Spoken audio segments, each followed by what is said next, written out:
Hi everyone, beginners అయినా ఈజీగా చేసుకొని ప్రాన్స్ కర్రీ చేసి చూపిస్తున్నాను. ఒకసారి ట్రై చేయండి అండ్ సబ్స్క్రైబ్ చేసుకోండి.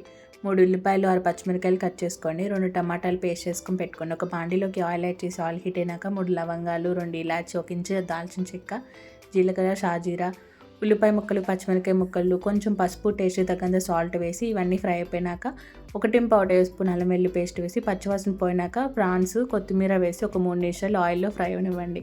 ప్రాన్స్ పచ్చివి ఏం వేయలేదు నేను. దీని క్లీనింగ్ మేకింగ్ ప్రాసెస్ ఆల్రెడీ పెట్టాను, ఆ వీడియో చూడండి.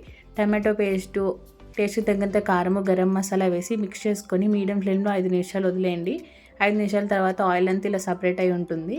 ఒకసారి మిక్స్ చేసుకొని 1/2 కిలో ప్రాన్స్కి 2 టీ గ్లాసులు వాటర్ వేసుకొని మూత పెట్టేసి మీడియం ఫ్లేమ్లో 10 నుంచి 15 నిమిషాలు వదిలేయండి. ఆయిల్ అంతా ఇలా సపరేట్ అయిపోతుంది. ఒకసారి మిక్స్ చేసుకొని ఈ టైంలో మీరు ఉప్పు, కారం ఇవన్నీ అడ్జస్ట్ చేసుకొని సర్వ్ చేసుకొని తినండి, అంతే.